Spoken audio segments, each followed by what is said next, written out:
Hello and welcome to Muslim Stories from Around the World. I'm your host Haroon, and this is our fourth episode today. Um, we did the first episode with a woman from Kazakhstan, and our second episode was from with a guy from who was born and raised here in the UK, and our third episode was from someone from Indonesia, and all those people shared their experiences, their values, their culture, their traditions, and their uh, practices surrounding Ramadan and Eid. Today's show is going to be a little bit different because, uh, as you know, this is the final show of the season. Next week at this time, we will be enjoying Eid. So I thought we should do something different today. So, what we're doing today is we're talking to someone who has. Let me give you a little bit of background first. So, throughout the month of Ramadan, we see how Muslims come together and support their local communities in whatever way they can. Back in Pakistan, it used to be a very big thing. People would donate a lot throughout the month, and it was also it's similar here in the UK. I'm in Glasgow right now, and the Glasgow Central Mosque, it gives out iftar meals to vulnerable members of the community on Mondays, Wednesdays, and Fridays. And not only that, not only mosques, there's like other little independent businesses and even some individual people who could try to do whatever they can. I'm sure I'm missing a lot, but throughout the month of Ramadan, they still do it and try their best to contribute.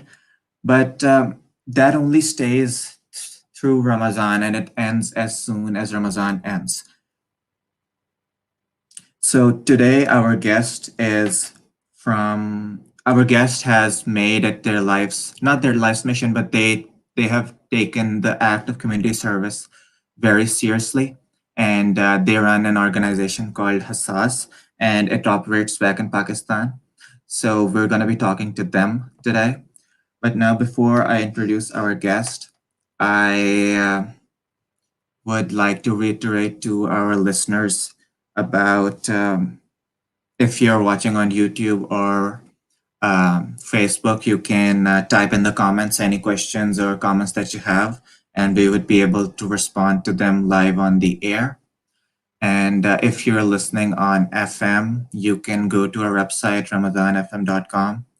On there, you would find links to Facebook, YouTube, Instagram, Twitter, all of our live streams, and also our WhatsApp contact information. You can write to us on WhatsApp, and we would also be able to respond to you then.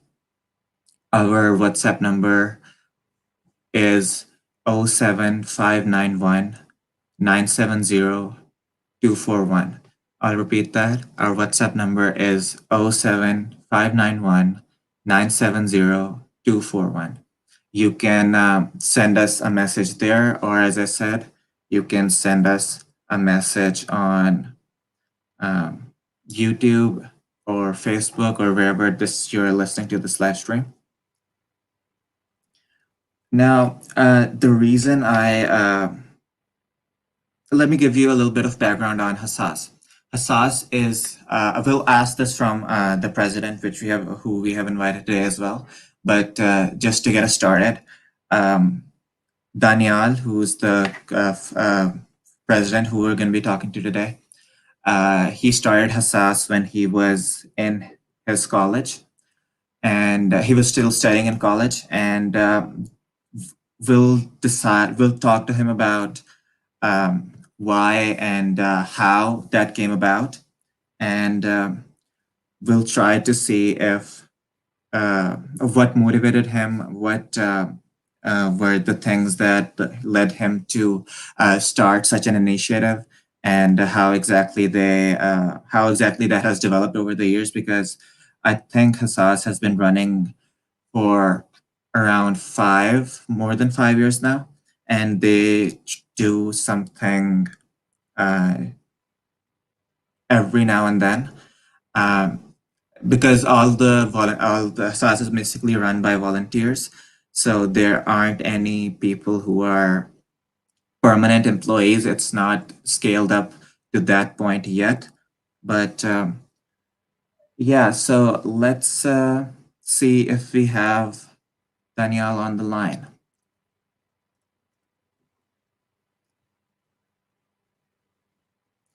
Okay, so it's looks like we're having some technical difficulties.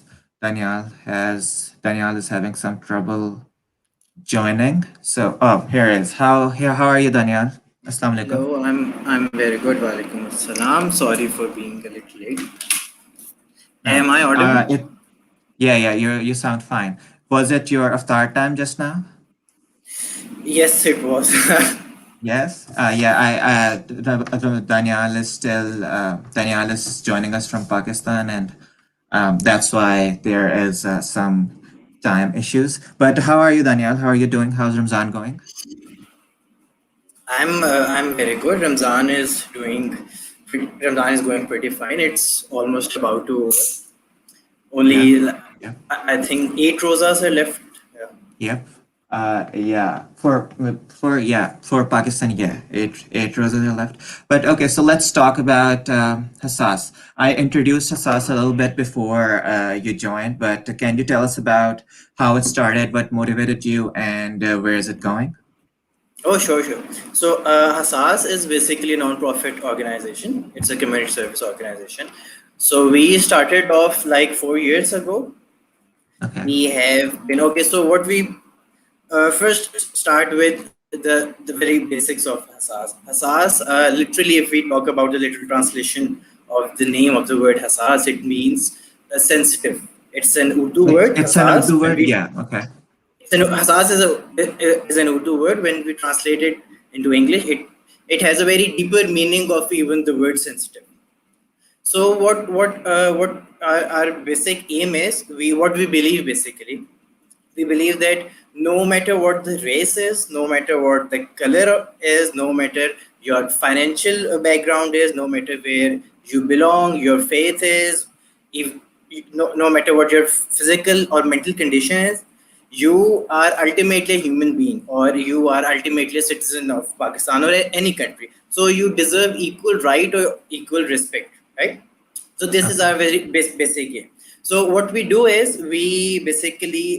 we have a certain niche, right? So we target the marginalized, or you can say the underrepresented communities of basically our country, right? Which Okay. is Pakistan. Okay. So we have been working with various orphanages, various old age houses. We have been working with different marginalized communities, like we have been working with the transgender community. We have been working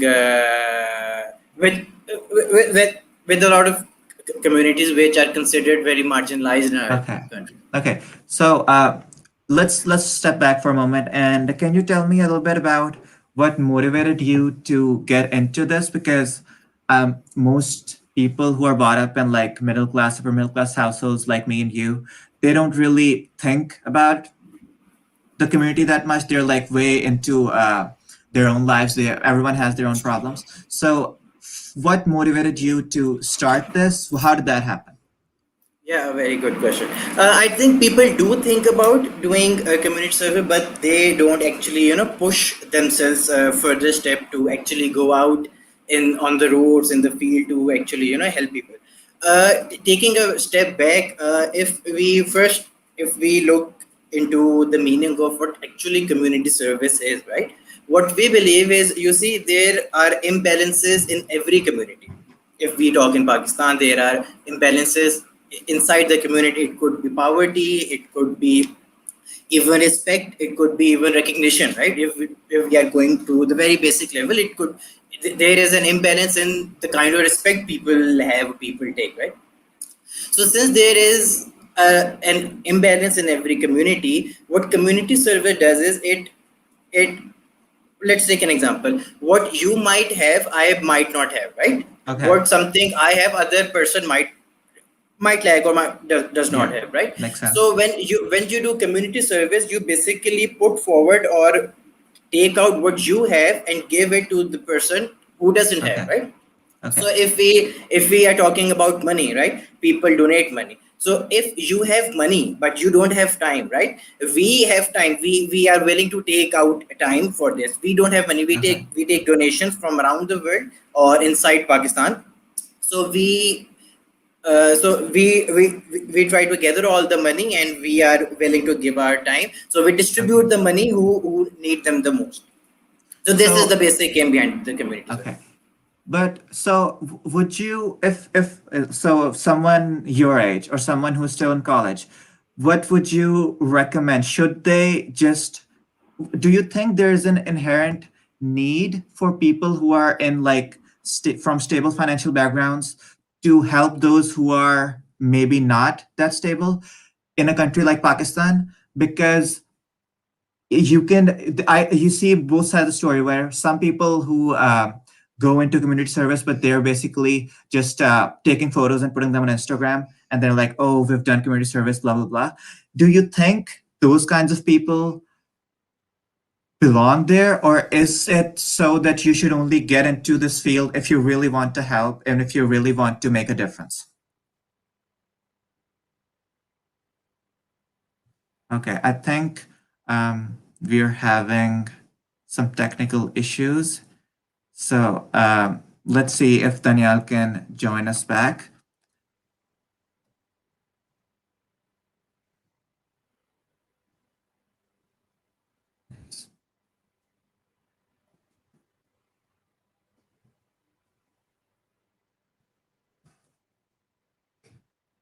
Okay, so I see that Danielle has dropped out of the call. Let's see if he can join back. But basically, we were talking about the role that people can, people like you and me, people who go about their daily lives, either students or professionally, they do whatever they can um, go through their lives. And if those people have a place to um, Hello, in am I community am I service, back? yeah, yeah, you're back. Sorry about that. Can you did you hear my question? What I asked? No, no, no, no. Could you please repeat Okay. the question? So what I was asking was, is basically in summary, do you think everyone has a responsibility to go into community service in some way, or should only the people who are really passionate about it and want to help and make a difference, should they be exclusively doing community service? Okay, so you see, making a difference has many levels, right? Making an impact has many levels. You can do, you can even, if you are in a university and you don't have time, or of course you are a student, you don't have money, you cannot donate anything. You can even you can even teach someone, right? Who Yeah, cannot just afford to go to a school. You do not necessarily have to fund some person who doesn't have the financial support or yeah. the bag to go to school. You can teach them. You can just give him an hour of your day or so. Okay. This will create an impact. If every person, you don't necessarily have to be Bill Gates, or or to develop a Yeah. very huge structured community service. Yep. If every single individual of our community, of our world per se, Yeah. starts to give out even 1 rupee or even 1% of their time or 1% of their energy to someone else, it can accumulate to a very huge numbers, and it can ultimately result a very create a very big impact. So, was that the philosophy behind you starting Hasas? Let's move on to you personally. Did you do it because you were inspired by something, or were you just trying to figure out ways to help? What's the deal there? How did Yeah, this come about? yeah, pretty much it. Pretty much it is like that. We started off very individually. We started off by going to different schools, we started off teaching people. We started off gathering or giving out some any portion of money that we have. Okay. Then we thought, if we can, at a very individual level, if we can create an impact, and we have been creating impact, why not if we, create a very structured organization and try to make a big try to create a more Mhm. impactful result out of it. Yeah. Okay. So you said you work with transgender, you work with the elderly, you work with all sorts of people. So do you have any uh, something that Favorites? changed your beliefs? No. No. So do you have something that fundamentally changed your perspective on things? Did you learn something that you think other people can benefit from, whether it's about transgender, where it's there any misconceptions that you'd like to clear up? Something that you've Okay, so learned over the yeah, yeah. course of working? Yeah. Yeah, so taking an example of an individual who's a transgender, so Yeah. they are marginalized for a reason, right? they Okay. they So you're weren't just talking born. about transgender community in Yeah, Pakistan, let's right? let's talk about transgender Okay. community in Pakistan. Yeah. Yeah. So they weren't born that way. They were born transgender, but they weren't born like marginalized, right?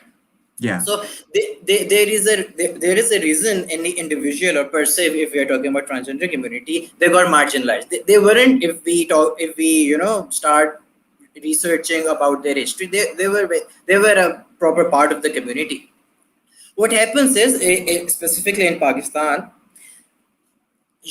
there are certain misconceptions towards a certain community or towards a certain individual, which Yeah. creates them, which pushes them outside the very mainstream society, right? Yeah, so I'd like to add to that. So for people who don't know, in Pakistan, like for me personally, the only exposure I had with transgender individuals was either on like traffic lights where they're begging, or in like weddings in villages where they're like asked to dance and stuff. But that's all very marginalized, and it's not very. They aren't considered a part of the community. So that's what Daniel is referring to. So Yeah, can you it's tell a very me? short. Yeah, It's a very short meeting, right? If you're talking about your personal experience, you have only met them on a traffic signal for yeah, like exactly. And I one feel minute. like that's what most Pakistanis think about when they Exactly, think about exactly. transgenders. So when the only mean of meeting someone is on a traffic signal, how can you expect to know them, right? You are born with the idea that certain community member is marginalized, and they are not equal to your status, right? If Yeah. talking about myself, right, I grew up with the very similar dilemma, you can say. Our Mhm. parents or their parents taught them that, look, this certain community is marginalized. Why they're marginalized, we don't know, right? They Yeah. have been It's coming just up. the way things are, and they It's can't just the say way what. things. Yeah. Exactly. So we said at a certain point in time that no, they must be, okay, they are marginalized. We can see them with our eyes. They are marginalized. That's the very reason they are on a traffic signal Yeah, begging for some exactly. money, right? So what made them marginalized, right? So we started working with them. We started going, actually spending more time with the community, not just meeting them, questioning them on a traffic signal, or at some dance party.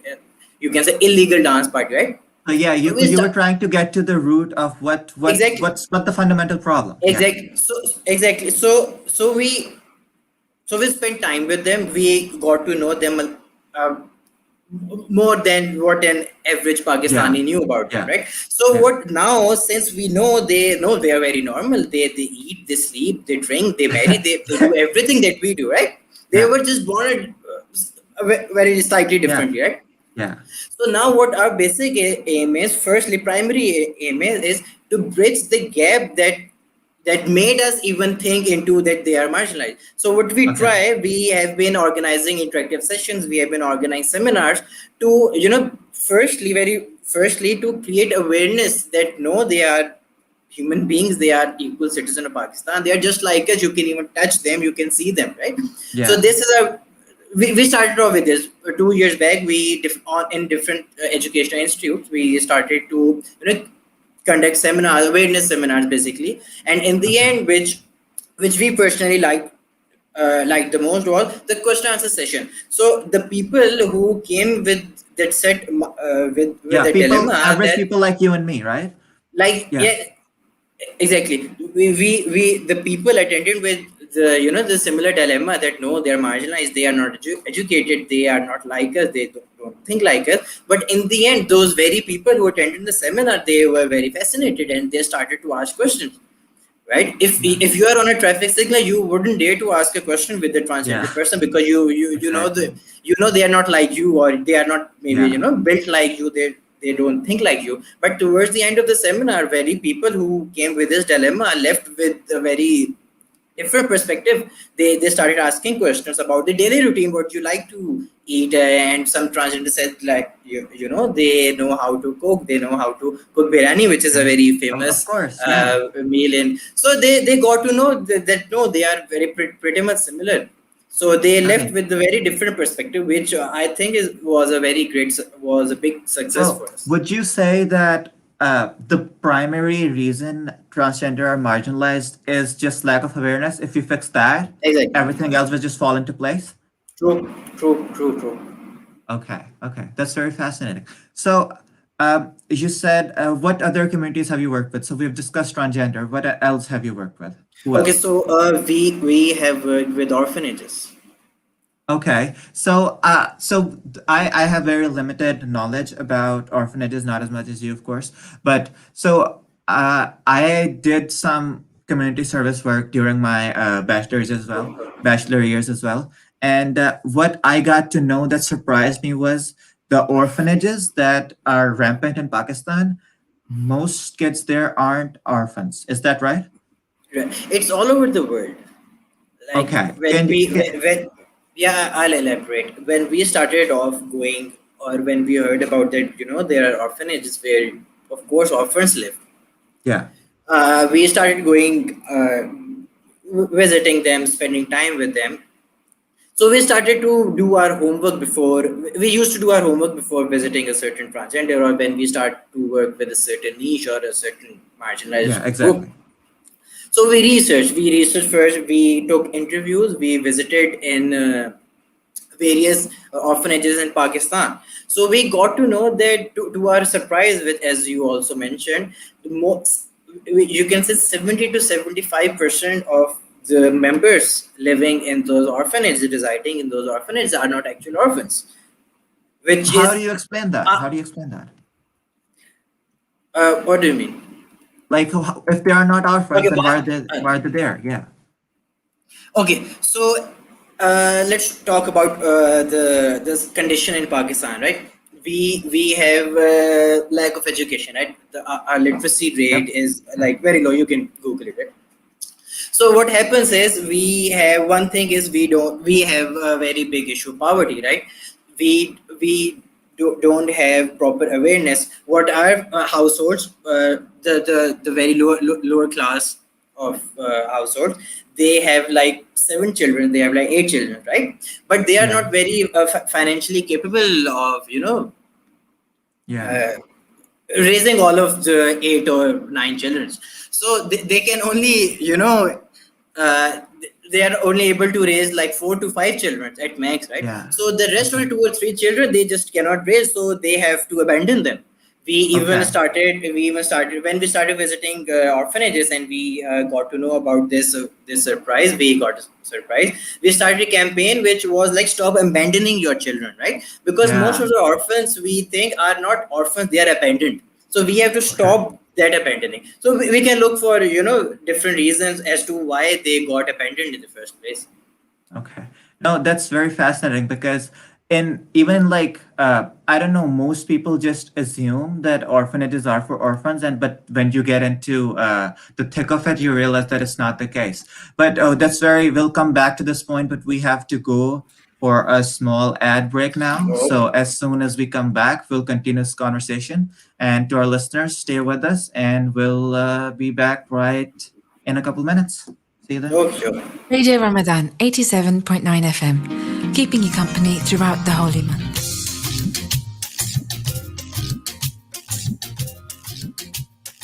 Ramadan Mubarak from Caprino's Pizza. After a long day of fasting, order our delicious pizzas, sides, cookies, and much more to break your fast. During this Ramadan, we are offering 15% off if you order online, as well as free delivery, plus special offers if you collect. You can order from Just Eat, Deliveroo, Uber Eats, and our website, caprinospizza.co.uk. For more details, contact 01908 675 947 or visit North 10th Street, Lloyds Court, Milton Keynes City Centre, MK9 3EL. Waffles, crepes, cookie dough, ice cream, just what you need after a long day of fasting. Dessert Island is open until 1 a.m. during Ramadan, 7 days a week, and there is free parking at the rear. Come and see us at 116 to 118 Queensway, Bletchley. We can even deliver. Just visit dessert-island.co.uk or download the app. Come and visit us at Al Ansar and find fantastic deals on food and drink. At Al Ansar, we specialize in Asian groceries and HMC halal meat. We stock products from all over the world and have everything you need this Ramadan, from big packs of rice, flour and oil to dates, treats and snacks. You can find us at 153 Queens Way in Bletchley or call us on 01908 411 334. Families Relief are working on a special Ramadan program that needs your help and support. Whether you would like to donate zakat, sadaqah, fidya or fitrana, your Ramadan donations will help us distribute food and clean water to impoverished families in needy countries like Pakistan, Yemen, Syria, Palestine and Africa. Help us to help them survive this Ramadan. Donate now on 0114 365 4454 or go online to familiesrelief.org.uk. Together we can save lives. Hey, have you heard? Nasiha is on the radio. Who? Nasiha from school?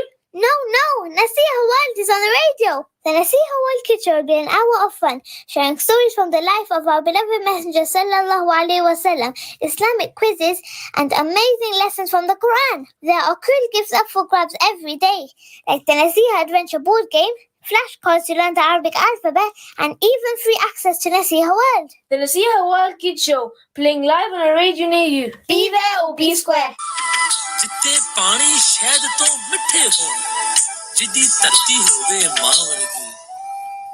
The vibrant city of Lahore comes to Milton Keynes.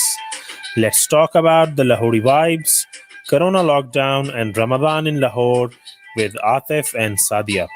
Please join our live show every Thursday 7 to 8 p.m. on Ramadan FM Milton Keynes. You can also join our live stream on Facebook and YouTube.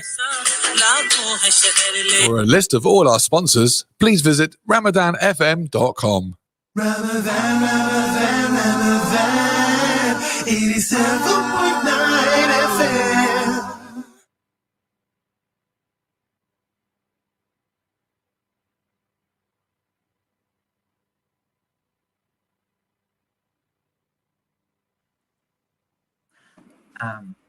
Hello and welcome back to Muslim Stories from Around the World.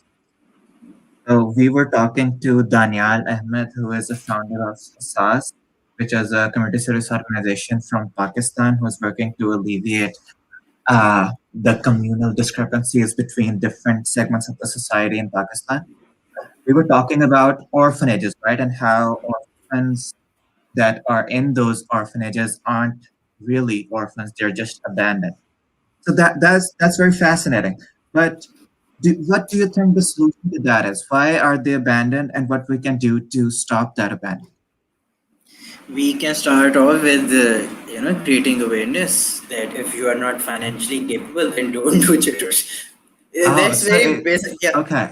Yeah. But then again, birth control is like looked at with we're Muslims. What birth control? No, we can even साथ लेके आता है. Stuff like that. How do you tackle that? No, we can create awareness. We can show them the other side, what their abandoned kids go through. Once you visit, you see, when you volunteer, right? You visit some orphanage. You go there for 2 hours, 3 hours, right? You don't live there. You don't fill yourself in their boots. When you do that, you will see that it's not very good. It's not very pleasant to live in an orphanage. You are without your parents. You have no control over your life. You don't get to have education or many more basic things. So it's not a very pleasant idea to live in an orphanage. Yeah, because So so these kids. if you make their parents live in the similar orphanage where their Yeah, children finally end up, yeah, they will think to not to have children more than they are capable of yeah. supporting or raising. Yeah. But so what you're basically saying is if kids that are growing up in orphanages, and these orphanages are, a reminder for everyone who's listening, are back in Pakistan, they aren't state supported. They're basically run on mostly donations or individual contributions. And so these kids aren't having their basic needs met, and they're like starting their lives inherently uh, at a disadvantage from everyone else. They aren't that they aren't very well educated. They are growing up without the Baap ka saya, a very fundamental structure of this family. They're growing up without it, and they don't develop the necessary, like maybe social skills, the family values that are very important in the Pakistani community. And so they are at an inherent disadvantage, which some people who abandon their kids might not be aware of. So awareness might be a step in the right direction when it comes to cases like these. Is that true? Exactly. Okay. Okay. Awareness is the first step for this. Then you can, of course, you can work on poverty issues. You can work on more issues. You can even work on, creating a more pleasant orphanages or more pleasant community centers. You can do it, but awareness is the very core issue of this. Lack of awareness is the very core issue. Okay. So what role do you think the What was your government? experience? You said that you visited some orphanages in Pakistan, Oh, or what no, was no. your experience? I went to I volunteered a bit during my bachelor years. I lived in Islamabad at that time, and So, what made you visit an orphanage, or what was it? I don't know. The first time I went, it was just because one of our community service societies or like a couple of my friends, they were going, and I was like, yeah, sure, sounds like fun. But I went there and I met those kids. That was like, oh wow, it was like an eye-opening experience for me, because it's we think that uh like most people, they are like people who don't live in joint families, for instance. They're like, how much fun it would be if we can just hang out with our cousins all the time and stuff like that. And With that's 100 how you cousins, right? might. Yeah, so With you 100. might, you might also think that, or people who like grow up in communities who are just surrounded by other kids and don't have like a family structure, they might be like fine. But when you go there, it's really not. They're so starved for like individual attention. They want someone to listen to them, someone to talk to them, someone to who can love them unconditionally. And it's all wrapped up in this like 3-4 hour session where volunteers just go have their fun. And I'm not saying all people are like that, but there are definitely some who just go take a bunch of Instagram photos, and they're like, yeah, supporting community service, and then they come out and So nothing changes. there is a term when we were researching. There was a term for this, which is called volunteerism. You are Well, volunteering, but it's oh a tourism. wow, You yeah, you that you are does not a exactly. volunteer. You are more like a tourist. Yeah, Go to some yeah, orphanage and visit and spend yeah, time. Have some your upload some Instagram stories or so. I'll give you yeah. an example. Okay, So there was a research conducted a few years back, right, on the psychological condition of the kids, children who went through, who have to live in an orphanage, right? So yeah, there were basically two kids, right? One kid, they made the kid live in a jail, right, in a prison. okay, okay. In a prison with, what is a prison, right? With very unhygienic condition, with very black environment. There was so little to eat. The food was unhygienic, and Yeah, you can imagine the just yeah, environment just a of bad a jail. overall environment. Yeah, Just a bad overall environment. Okay, so there was another kid who they made to live in a hospital, where there is, if you compare both hygienic condition, of course, in a hospital there are doctors, there are nurses, the exactly. hygienic condition is very above the Yeah, mark, right? If we compare, especially if we compare it with the jail. But yeah. the only difference was the kid who they made, to stay for some certain amount of years in a jail. The kid was with the mother, right? but the Okay. kid who was in Ah, the hospital was without a mother, was with okay. doctors or sisters or Yeah. nurses. Okay. After a couple of years, say 5 or 10 years, the psychological condition of both kids, when compared, the kid who was in the jail, right, it was very shocking to me. The kid who spent like 5 to 10 years in a jail was more psychologically fit than the kid who ended up staying in a hospital without a family, without a mother. So you see, people argue that if there are 10 kids and you don't have financial conditions to raise, of course there are certain constraints. You cannot spend on his education or spend on some good quality environment or hygienic condition, but the element of family, the element of growing up in a family and being surrounded by the family, you have a mother, you have a father, you have a sibling, the whole structure of a home or a family is very important.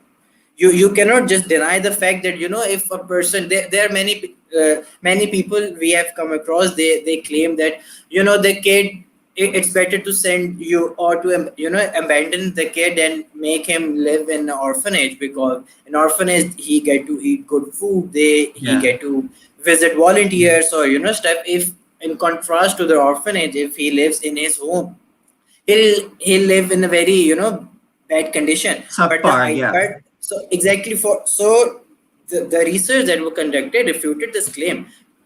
We said no, of No. course hygienic conditions matter, but the idea of being raised in a family matters a lot. Yes. So So yeah. yeah, if you think about it, like psychologically speaking, that does kind of make sense because growing up, the fundamental need of a human child, it isn't like, of course it's like food and water and stuff, that's like very fundamental and everyone needs to have that to like grow up.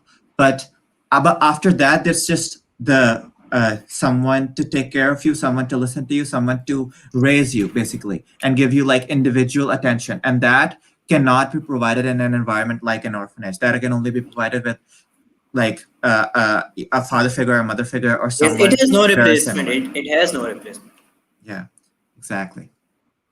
But no, that's I when I also I did that with after that first time I did go multiple times to this that same orphanage because I think it was a friend of mine who said that it's better to uh, go to the same place and have a real bond with kids so that they feel like they have like someone to count on, someone who's their friend, who listens to them, who cares about them, instead of just trying to go to all these different orphanages, as you said, volunteerism. Yeah, that's definitely not something that should be supported. But here, Okay, after coming here, I sorry, I'm cutting you. The interesting thing is when we started off this, with orphanages, and we are discussing the yeah. idea, the how imperative it is, how important it is, the element of the family.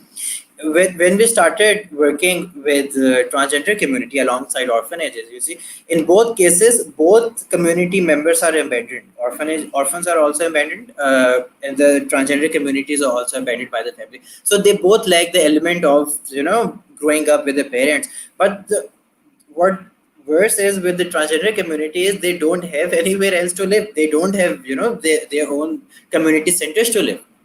They Yeah. start they are forced to live on footpath, they're forced to live on street, so they are living in the worst of the conditions. Yeah. So no, so after coming here, what surprised me was that so in Pakistan, if for people like you and me, if we want to volunteer, there are like some opportunities that we can do. So your organization Hassas, there's also like a Huat Foundation, and there's like all these places where you can volunteer, give your time, give your money, give your efforts, and you would see some positive change in the society. After coming here and meeting like Europeans, I I I feel like they really don't have that kind of uh, independent volunteering that you can do, because here the healthcare infrastructure and the government infrastructure is developed enough that the basic needs of like everyone are being met. They're like unemployment benefits and they're like special stuff to take care of every segment of the society. So what kids here do, so kids from like who grew up in Europe or who grew up in the UK, what they do is they go to Latin America and they volunteer there. So I know a girl who uh, went after she graduated high school at like 18 or 19. She went to Peru, which is in South America, and there of course Peru is like not similar to Pakistan, but has like similar things where like it's not a developed country, it has tons of problems. So what they did was uh, they go there, they volunteer, and they have to go that far to make a significant amount of difference with their time and efforts. But in a country like Pakistan, what I feel from the way you say is that even with minimal effort, you can make a significant change. Is that true? You don't Yeah, have to because go to like far away places. There are like people who need your help right there in the big cities, in the small cities, in villages and towns. I think every community you're talking about, every country has their own certain problems to deal with, right? If talking about UK, there is not such poverty issue that compared to the third world countries like Pakistan or Bangladesh or such. So we have to deal with the poverty issues as well. But yeah, you're good. Yeah, I agree with you. There are many more opportunities in Pakistan, like basic awareness. We do have, but we like basic awareness. We like basic needs. So Yeah. every community has a different thing that they like basically. So you So, have to what work towards that. do you think, what role should the government play in Pakistan as opposed to like private NGOs and organizations like Hassas? Do you think there is a way they can coexist, or is like the government forsaken these communities and there's nothing the government can do, and independent private organizations have to fill that gap? I think talking about Pakistan, what the government has to do but doesn't do or is not able to do is filled by communities. Talking about Ramazan, people or even COVID in Yeah. Pakistan, government depending on on Pakistan's financial status, the government tried and the government introduced some schemes or programs which helped give some money to because a lot of people lost their jobs during the first or Yeah, yeah, second wave of COVID. So government did try to cater most of the people, but government wasn't able to support financially every individual who lost the job. yeah. So this is the point where the NGOs or the independent non-governmental organizations steps inside, and they have to accompany. They have to help them financially, provide them with food and stuff like that. So Okay. there is a gap. There is a loophole, which is there's a gap which is left by the government, which has to be filled by the NGOs. Okay. So, moving on, we have a comment from Rimsa Shahid. She says, "Hey, such a good session. Thank you, Rimsha. One question related to your topic is, you said awareness, but how to spread awareness regarding birth control, how to start with the awareness, that's the problem. So, what would you say to that? How do we start awareness regarding a touchy topic like birth control in a country like Pakistan?" Oh, that's a very controversial Yeah. yet a very good question. I think we Right. talked about it very little when you make realize parents that if their fifth or sixth on child onwards would end up with very basic health conditions with or very basic hygiene conditions, and what their lack of awareness or what their not giving importance to certain aspect of their life or certain aspect what their children go through, they will they will eventually realize that no, this is the need of an hour that they do have Yeah. to control and they do have to reflect their their financial condition. Of course, culture plays a very vital role because in our Yeah. culture, even talking about birth control or family planning is regarded very not Frowned very upon. good or Yeah. very frowned upon, right? Yeah. So we do need some sort of education. Of course, government has to step inside. NGOs cannot create a very big impact on a very state level. Government Yeah. like government like when China had a very overpopulated the population problem, China came up with some rules that there was a limit on one child, and if there's a second child you have to pay a certain amount of taxes which the families of course cannot afford, so they try not to have the second child. So certain rules could be implemented. Firstly, you have to create some awareness which would allow them to understand the rules, and would allow them to understand that the rules are not anti-cultural or anti-religion. You have to Right. abide the rules, it for your own safety, or for your own good, for your own children's good. So yeah, we'll have to create a lot of awareness, a lot So, of education regarding.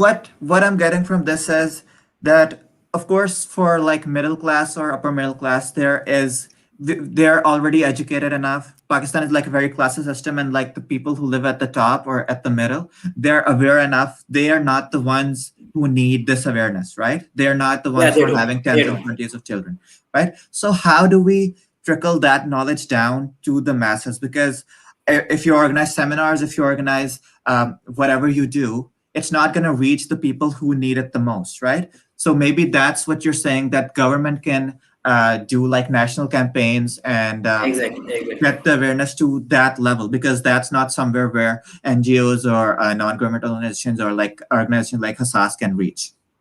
I think government can add this topic in their curriculum. A Oh, government yeah. could reach out to every school. NGO cannot reach out to every school. They are government schools, and government has reached to every district, every village, every small town in the country. Government can incorporate in the curriculum, or firstly they can educate the teachers, which and further educate Yeah. the their students or so. So some problems we NGOs can, there are some NGOs that are trying or creating impact or trying to create awareness, but there are some restrictions for some NGO, because of course they are running on some amount of donation, so they have limited access and limited reach. Some things, especially if you're talking about child control or population control, government has to create awareness or step into this problem.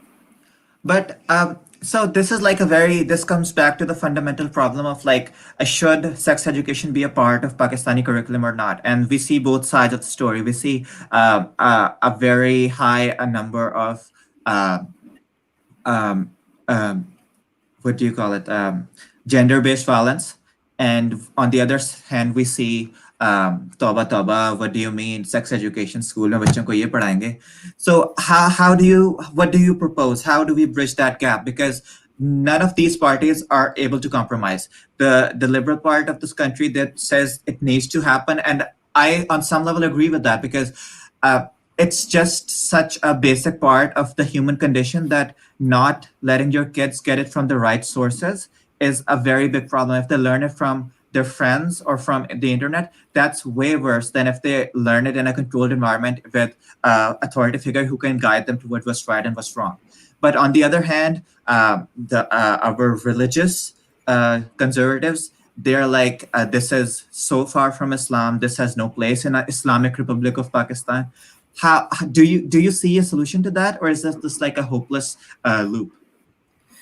I see. According to me, if we are talking about sex education, sexual education can come after creating basic awareness of family planning. Right? Okay. You first create basic awareness, basic acceptance of this topic, starting from family planning. If you Okay. start with sex education, of course, there are some conservatives which would claim that it's very anti-cultural, anti-religious, which is not, right? Which is Yeah. not, clearly, which is not. Yeah. So you have to first create acceptance towards a certain topic to even discuss in a community or in a school. Then you can, then when certain acceptance is created, then you can start educating them with different topics like sex education and so forth. Yeah, so it circles back to, we need to start having conversations about these topics to remove that taboo factor from the equation, and Exactly. then we can have conversations on a national level and see if both the sides can come to a conclusion that serves everybody's best interest. That's Exactly. Exactly. So we have only have 5 minutes left in our show, but do you have any questions for me regarding? I've lived all my life in Pakistan, and now I'm here in the UK, and this is my first international experience. Do you have any quick questions that I can answer? Okay, so talking about community service, or talking about different marginalized communities, we can see Yeah. you even gave an example that you can Yeah. you interacted with different transgender community or different Yeah, yeah, beggars on the traffic signal. What yeah. difference do you see? What visible difference you see on the streets? Like if we're talking about beggars, if we're talking about marginalized Okay, communities. so here, there isn't anyone on traffic signals. That's just not a thing. No one is coming to clean your windshield wipers. No one is coming to knock on your door and sell you pencils. That does not exist here.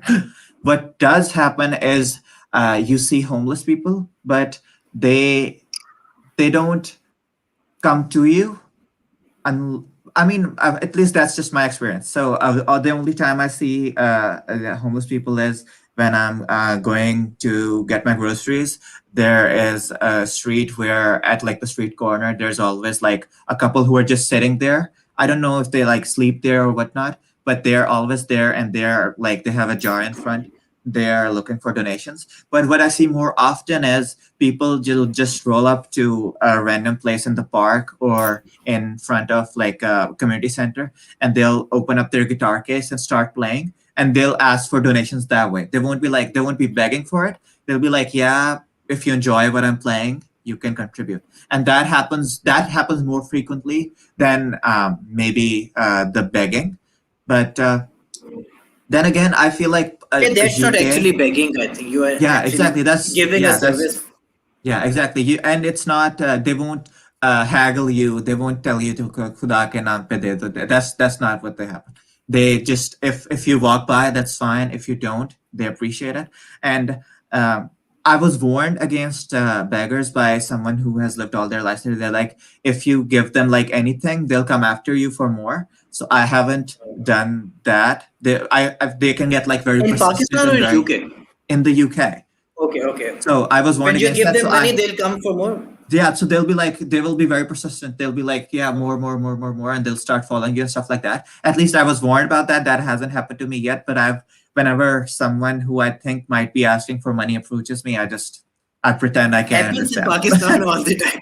Happens in Yeah, Pakistan all the yeah. time. So, but I don't know. This is like a new place for me, so it's. I don't want to. I don't know. I can most of the time they're speaking in like a Scottish accent, and I just can't understand that. I just pretend to not, and I move on. That's just the way I do it. I know I should like contribute, but I feel like here the system is like structured enough that if you want to donate, there are some places, like I mentioned, the Glasgow Central Mosque in the very beginning, which is like doing aftaris for members of the community who can't afford them.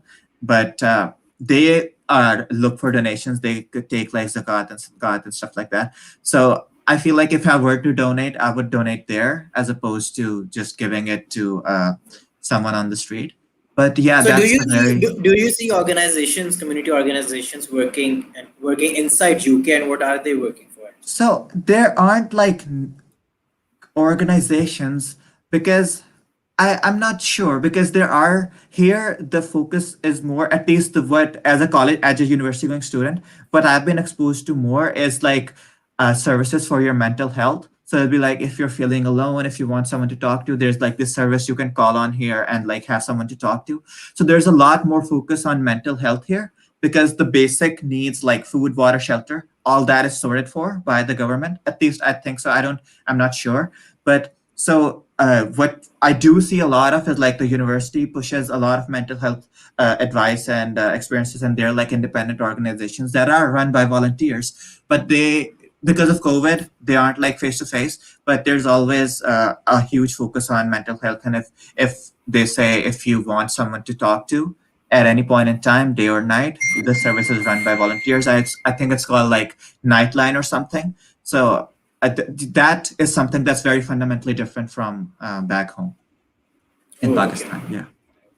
But yeah, I think that's time for today. Thank you, Daniel, for joining us. This was a Thank you. very interesting session. And to all our listeners, this was our final show. I hope the rest of your fast go well and you enjoy Eid when it gets here. And please remember me in your prayers. Have a nice Eid and goodbye. Allah Hafiz. Thank you, Allah Hafiz. Allah Hafiz. To all of our wonderful listeners of RFM, thank you so much for your support.